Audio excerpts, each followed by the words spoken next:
Good morning everybody, welcome back to RSC science classes once again. एक बार फिर से आप सभी का आपके अपने इस YouTube channel RSC science classes में स्वागत है।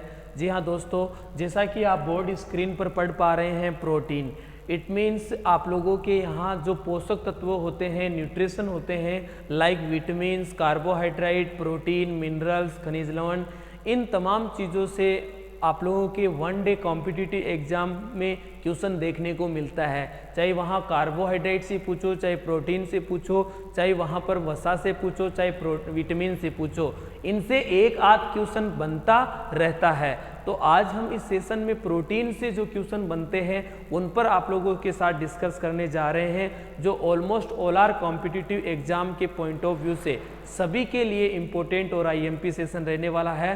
तो डोंट वेस्ट टाइम, बिना समय को बर्बाद किए सेशन की शुरुआत करते हैं। और दोस्तों बने रहिए लास्ट तक इस सेशन में, क्योंकि बहुत ही इजी और शानदार वे में इसको मैं एक्सप्लेन करने वाला हूं।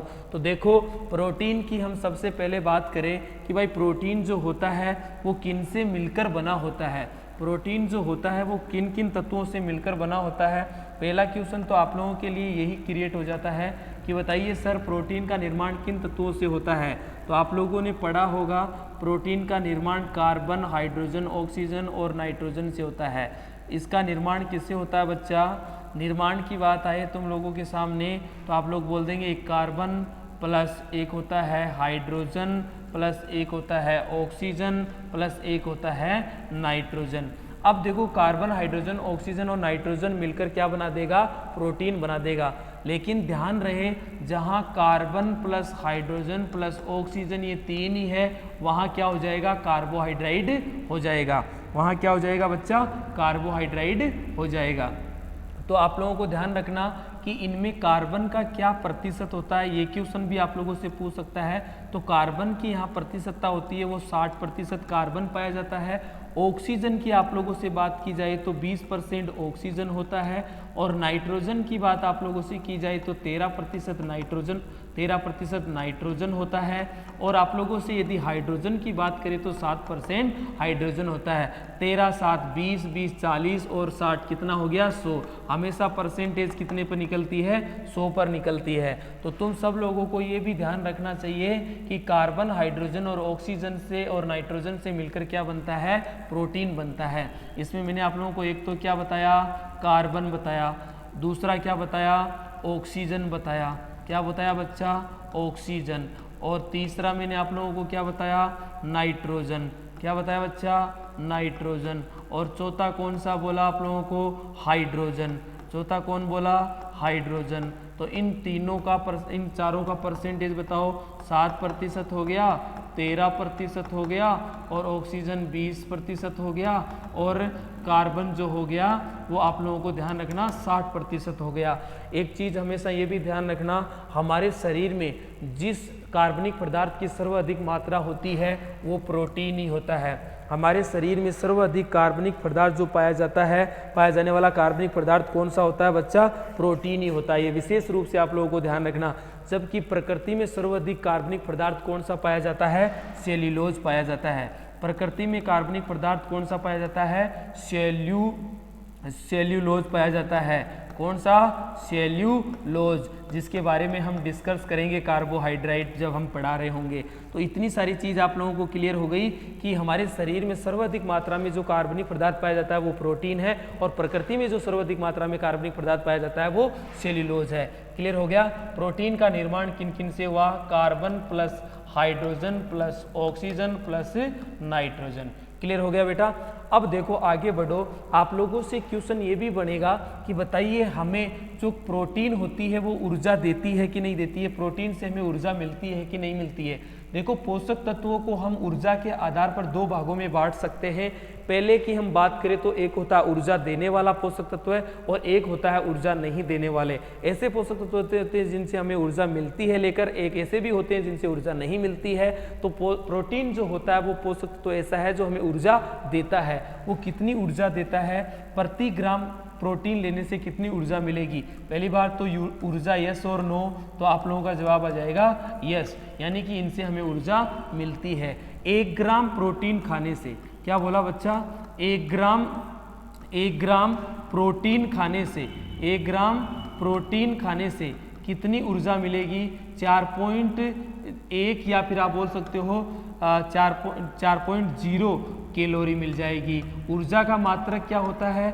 खाने की ऊर्जा का मात्रक पूछ सकता है कि बताइए भाई खाने की ऊर्जा का मात्रक क्या होता है, खाने की ऊर्जा की इकाई क्या होती है?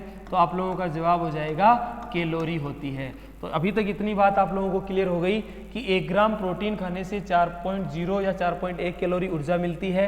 खाने की ऊर्जा का मात्रक क्या होता है? कैलोरी होता है। ठीक है, तो अभी तक इतनी बात आप लोगों को क्लियर रख लेनी है। दूसरी चीज़ आप लोग मुझे ये बताओ कि प्रोटीन के हम और क्या क्या अन्य नाम बोल सकते हैं? प्रोटीन को और कौन कौन से अन्य नामों से जाना जाता है कि इसके और कोई अन्य नाम होते हैं क्या? तो अन्य नाम बराबर तुम लोगों का जवाब आ जाएगा, इसको हम देह निर्माता भी कहते हैं। क्या कहते हैं बच्चा? देह निर्माता। ये बॉडी का निर्माण करता है, हमारी नई कोशिकाओं का निर्माण करता है, टूट फूट की मरम्मत करता है, इसीलिए इसको देह निर्माता या आप लोग बोल सकते हैं इसको बॉडी मेकर भी कहा जाता है। क्या कहते हैं बच्चा? इसको बॉडी मेकर भी कहा जाता है। तो आप लोग ध्यान रखना। दूसरा इसका जो नाम है वो इसको कोशिका का अभियांत्रिक उपकरण भी कहते हैं। क्या कहा जाता है? कोशिका का अभियांत्रिक उपकरण भी इसे कहा जाता है। कोशिका का अभियांत्रिक उपकरण किसको कहा जाता है? तो आप लोगों का जवाब आ जाएगा प्रोटीन को कहा जाता है। कोशिका का अभियांत्रिक उपकरण किसको कहा जाता है? प्रोटीन को कहा जाता है, क्योंकि ये मनुष्य की जैविक क्रियाओं को नियंत्रण करता है, क्योंकि ये मनुष्य की जैविक क्रियाओं को नियंत्रित करता है। तो अभी तक आप लोगों ने क्या क्या सीखा कि प्रोटीन का जो निर्माण कार्बन हाइड्रोजन ऑक्सीजन से होता है, प्रोटीन जो होती है उसको हम बॉडी मेकर भी कहते हैं, प्रोटीन को हम देह निर्माता भी कहते हैं। प्रोटीन में नाइट्रोजन का परसेंटेज क्या होता है, हाइड्रोजन का परसेंट क्या होता है, ऑक्सीजन का परसेंटेज क्या होता है। तो इन तमाम चीज़ों के बारे में आप लोगों ने क्लियर किया। अब आप लोगों को ध्यान रखना है कि प्रोटीन शब्द किसने दिया, यानी ये प्रोटीन जो शब्द है वो किसने दिया था। तो ये चीज़ ध्यान रखना, प्रोटीन जो शब्द देने वाले थे वैज्ञानिक वो ब्रिजिलियस थे। कौन थे? ब्रिजिलियस नामक व्यक्ति ने प्रोटीन शब्द दिया था, प्रोटीन शब्द दिया था। तो ये चीज़ भी था, जैसे जीन शब्द किसने दिया? आप लोगों से क्वेश्चन पूछता है जीन शब्द किसने दिया? तो जैसे जीन जैसे जॉनसन, जैसे जीन जैसे जॉनसन, जैसे जीन जैसे जॉनसन। तो आप लोगों को ध्यान रखना, जीन शब्द किसने दिया? जॉनसन ने। प्रोटीन शब्द किसने दिया? बर्जिलियस ने। ठीक है ना। तो ये इस प्रकार के क्वेश्चन भी तुम लोगों से काफ़ी दफ़ा एग्जामों में पूछे जाते रहते हैं।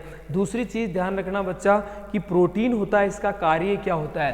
प्रोटीन जो होती है ये हमारी क्यों लेते हैं हम, इसका क्या कार्य होता है शरीर में। तो अभी अभी आप लोगों को मैंने बताया कि शरीर की वर्दी करना, शरीर की वर्दी करना, शरीर की वर्दी करना, ये कौन करता है बताओ? प्रोटीन करता है।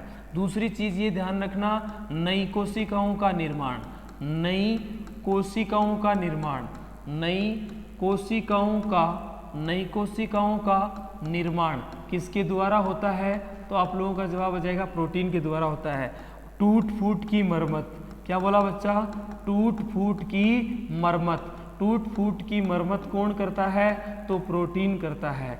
टूट फूट की मरम्मत कौन करता है? तो मरम्मत करता है ना। नई कोशिकाओं का निर्माण कौन करता है? तो प्रोटीन करता है। टूट फूट की मरम्मत कौन करता है? तो प्रोटीन करता है। नई कोशिकाओं का निर्माण कौन करता है? तो प्रोटीन करता है। शरीर की वृद्धि कौन करता है? तो प्रोटीन करता है। तो ये इसके अभी तक ये कार्य हो गए। तो इतनी सारी चीज़ आप लोगों को क्लियर हो गई। नेक्स्ट लाइन तुम लोगों से पूछेगा कि बताइए सर इस प्रोटीन की एक संरचनात्मक और क्रियात्मक इकाई होती है, वो क्या है? प्रोटीन की प्रोटीन की संरचनात्मक प्लस क्रियात्मक इकाई, प्रोटीन की संरचनात्मक प्लस क्रियात्मक इकाई, संरचनात्मक प्लस क्रियात्मक इकाई की आप लोगों से आंसर पूछा जाए तो क्या आएगा बच्चा? बताओ। अमीनो अम्ल। क्या आएगा? अमीनो अम्ल। यानी अमीनो अम्लों से प्रोटीन का निर्माण होता है। आप लोगों से पूछ सकता है कितने एमिनो अम्लों से प्रोटीन का निर्माण होता है, तो 20 एमिनो अम्लों से एक प्रोटीन बन जाती है। 20 एमिनो अम्लों से एक प्रोटीन बन जाती है। तो आप लोगों को ध्यान रखना कि संरचनात्मक और क्रियात्मक एमिनो अम्ल होते हैं, ठीक है ना। किसकी इकाई है? प्रोटीन की। 20 एमिनो अम्ल मिलाकर कितने प्रोटीन बनाएंगे? आप लोगों को ध्यान रखना, एक प्रोटीन बनाएंगे। फिर आप लोगों से ये चीज़ पूछी जाएगी कि बताइए भाई प्रोटीन के प्रमुख स्रोत क्या होते हैं? प्रोटीन के प्रमुख स्रोत क्या होते हैं? देखो आप लोगों के यहाँ से निश्चित तौर से काफ़ी दफ़ा एग्जामों में क्वेश्चन आए हुए हैं, इसमें कोई दो राय नहीं है। तो देखो प्रोटीन निम्नलिखित में से प्रमुख क्या स्रोत होते हैं, ये चीज़ आप लोगों को ध्यान रखना है। तो बताइए सबसे ज़्यादा प्रोटीन किस में पाया जाता है? सोयाबीन में पाया जाता है, मूंगफली में पाया जाता है, दूध में पाया जाता है, मांस मछली अंडे में पाया जाता है, या मुर्गी में पाया जाता है? तो बताओ सर सबसे ज़्यादा किस में पाया जाता है? कौन आंसर करेगा? जल्दी आंसर करो। देखें दालों में पाया जाता है। किस में पाया जाता है? भारतवर्ष में प्रमुख रूप से प्रोटीन का स्रोत क्या है? भारतवर्ष में प्रोटीन का प्रमुख स्रोत क्या है? जल्दी आंसर आने दो कमेंट बॉक्स में, जल्दी आंसर करो। देखें प्रोटीन के प्रमुख स्रोत, प्रोटीन के प्रमुख स्रोत, प्रोटीन के प्रमुख स्रोत, प्रोटीन के प्रमुख सोर्स या स्रोत। तो आप लोगों का क्या जवाब आएगा? आप लोगों को ध्यान रखना बच्चा, प्रमुख में सबसे पहले जवाब आएगा सोयाबीन का। क्या आएगा? सोयाबीन का। यानी सोयाबीन बीज होते हैं, उनमें सबसे ज़्यादा प्रोटीन पाई जाती है। लगभग 40 से 45% प्रोटीन उनमें देखने को मिलती है। फिर आप लोगों को ध्यान रखना कि भाई सोयाबीन के बाद किसका नंबर आता है? तो मांस, मछली, अंडा। मांस, मछली, अंडा। मांस, मछली, अंडे में कितना प्रतिशत पाया जाता है? तो 20 से 25% इनमें भी प्रोटीन पाई जाती है। उसके बाद आप लोगों से पूछ लिया जाए कि बताओ भाई दालों में दालें भी प्रोटीन का स्रोत होती है, इनमें कितना प्रतिशत पाया जाता है? तो आप लोग ध्यान रखना, इनमें 15 से 16% क्या पाई जाती है? प्रोटीन पाई जाती है। तो ध्यान रहे कि सबसे ज़्यादा प्रमुख रूप से प्रोटीन का स्रोत पूछे तो सोयाबीन है, लेकिन भारतवर्ष में क्वेश्चन वो आप लोगों से यूँ पूछ ले कि भारतवर्ष में या भारतीय घरों में प्रोटीन का प्रमुख स्रोत, तो तुम्हारा जवाब क्या जाएगा? प्रोटीन का प्रमुख स्रोत जवाब क्या जाएगा? दालें।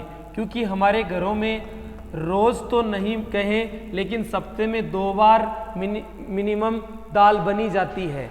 सप्ते में 2-3 बार दाल बनी जाती है, अपन दाल खाते ही हैं, तो उससे हमें प्रोटीन मिलती रहती है। लेकिन किसी के भी घर में भारत में रोज़ मांस, मछली, अंडा नहीं बनता है। ठीक है बच्चा, तो हम रोज़ मांस, मछली, अंडा नहीं खाते हैं, लेकिन रोज़ हम सप्ते में 2-3-4 बार दाल ज़रूर खा लेते हैं। तो भारतीय घरों में प्रमुख रूप से प्रोटीन का स्रोत दालें हो जाएगी। लेकिन सबसे ज़्यादा प्रोटीन किसमें पाई जाती है? 40 से 45% किसमें बेटा? सोयाबीन में पाई जाती है।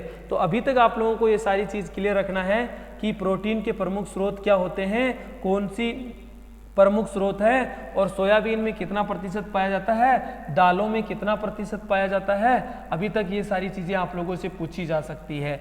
दूसरी चीज़ ध्यान रखना बच्चा, तुम्हारे कंपटीशन एग्जाम में पूछ सकता है कि कमी से रोग। क्या बोला? कमी से रोग। तो कमी से रोग भी तुम्हारे एग्जामों में काफ़ी दफ़े पूछे जाते रहते हैं। तो प्रोटीन की कमी हो गई तो कौन सा रोग हो जाएगा? कमी से रोग। तो कमी से रोग बराबर तुम लोगों का जवाब क्या आएगा? इससे 2 रोग हो जाते हैं। एक रोग का नाम होता है क्वानसी-ओरकर, सुना होगा, क्वानसी-ओरकर। यानी क्वानसी-ओरकर जो बीमारी होती है वो प्रोटीन की कमी से होती है। और दूसरा रोग आप लोगों ने सुना होगा, उस रोग का नाम है मेरमस। और इस रोग को आप लोग सूखा रोग भी कह सकते हैं। कौन सा रोग कहा जा सकता है बच्चा? सूखा रोग भी इसको कहा जा सकता है। तो क्वानसी-ओरकर रोग किसकी कमी से होती है? प्रोटीन से। सूखा रोग किसकी कमी से हो जाता है? प्रोटीन से। मेरमस रोग क्या है? सूखा रोग ही है। सूखा रोग क्या है? मेरमस ही है। तो अभी तक आप लोगों को ये रोग भी क्लियर हो गए होंगे। फिर बेटा आप लोगों से एक चीज़ ये भी पूछता है, कुछ सवालों से संबंधित बातें आती है कि कौन से सवाल में कितना प्रतिशत क्लोरेला सवाल होता है, जिसमें आप लोगों को ध्यान रखना 63% प्रोटीन पाई जाती है। कौन सा सवाल? क्लोरेला। कौन सा सवाल? क्लोरेला। यानी क्लोरेला सवाल जो होता है, क्लोरेला सवाल, क्लोरेला सवाल, इस सवाल में कितनी प्रतिशत प्रोटीन पाई जाती है? इसमें जो प्रोटीन पाई जाती है बच्चा, उस प्रोटीन का प्रतिशत है 63%। यानी 63% क्लोरेला सवाल में प्रोटीन पाई जाती है। और फिर आप लोगों को ध्यान रखना कि 65% एक और सवाल होता है, उसमें भी पाई जाती है, जिसका इस सवाल को हम अंतरिक्ष सवाल के नाम से भी जानते हैं। किस सवाल को? इस क्लोरेला सवाल को अंतरिक्ष सवाल भी कहा जाता है। क्या कहते हैं? अंतरिक्ष सवाल। अंतरिक्ष सवाल इसको कहा जाता है। अंतरिक्ष यात्री जब जाते हैं अंतरिक्ष में तो इसका यूज करते हैं। अंतरिक्ष यात्री जब अंतरिक्ष में जाते हैं तो इसका यूज करते हैं। स्पाइरुला सवाल में सर्वाधिक प्रोटीन की मात्रा 65% तक होती है बच्चा, ये चीज़ ध्यान रखना। स्पाइरुला सवाल में सर्वाधिक 65% तक प्रोटीन की मात्रा पाई जाती है। अतः इसे कंप्लीट फूड या फिर पूर्ण रूप से भोजन का रूप इसे कहा जाता है या दिया जाता है। तो अभी तक आप लोगों को ये चीज़ क्लियर हो गई कि क्लोरेला सवाल में 63% प्रोटीन पाई जाती है। इसे अंतरिक्ष सवाल के नाम से भी जाना जाता है। इसका यूज अंतरिक्ष यात्री के द्वारा किया जाता है। इसमें 63% क्या पाई जाती है? प्रोटीन पाई जाती है। फिर दूसरा कौन सा बताया? स्पाइरुला। क्या बोला बच्चा? स्पाइरुला सवाल। स्पाइरुला सवाल जो होता है, इस सवाल में सर्वाधिक प्रोटीन पाई जाती है। सर्वाधिक प्रोटीन उपस्थित होती है। और कितना प्रतिशत होती है? 65% होती है बच्चा। और इसे हम क्या कहते हैं? कंप्लीट फूड के नाम से भी जानते हैं। कंप्लीट फूड के नाम से भी जाना जाता है। तो ये चीज़ विशेष रूप से आप लोगों को ध्यान रखनी है, जिनसे तमाम कॉम्पिटिटिव एग्जाम में आप लोगों से पूछी जा सकती है। एक बार दोहराओ देखिए सारी चीज़ों को। प्रोटीन किससे मिलकर बने होते हैं? Carbon plus hydrogen plus oxygen से मिलकर बने होते हैं, प्लस नाइट्रोजन भी इनमें होता है। प्रोटीन की संरचनात्मक क्रियात्मक इकाई कौन होती है? अमीनो अम्ल होते हैं। एक एमिनो अम्लों से कितने 20 एमिनो अम्लों से एक प्रोटीन का निर्माण होता है। फिर आप लोगों को सोयाबीन, दाल, मांस, मछली, अंडा में प्रमुख रूप से प्रोटीन पाई जाती है। प्रोटीन के कार्य नई कोशिकाओं का निर्माण करना, शरीर की मरम्मत करना, वृद्धि करना कार्य होता है। प्रोटीन जो होती है उसकी कमी से क्वांचियोरकर या फिर मरमस या फिर सूखा रोग हो जाता है। प्रोटीन को हम देह निर्माता या फिर बॉडी मेकर या कोशिका का अभियांत्रिक उपकरण भी कहते हैं। प्रोटीन जो होती है सर्वाधिक स्पाइरुला सवाल में पाई जाती है, जिसको कंप्लीट फूड के नाम जाना जाता है। प्रोटीन जो होती है वो क्लोरेला सवाल में भी पाई जाती है, 63% समथिंग पाई जाती है लगभग। और इसको हम अंतरिक्ष सवाल के नाम से जानते हैं और इसका यूज अंतरिक्ष यात्रियों के द्वारा किया जाता है। तो अभी तक इतनी सारी चीज़ें आप लोगों ने कंप्लीट करी। अब एक चीज़ आप लोगों को ये भी ध्यान रखना है, कुछ प्रमुख प्रोटीन में आप लोगों से काफ़ी दफ़ा एग्जामों में क्वेश्चन बन जाते हैं। कुछ प्रमुख प्रोटीन, तो कुछ प्रमुख प्रोटीन में आप लोगों को ध्यान रखना, एक प्रोटीन होती है कौन सी बच्चा? केरेटिन। कौन सी होती है? केरेटिन। केरेटिन की आप लोगों से बात की जाए तो किस में पाई जाती है? बाल में,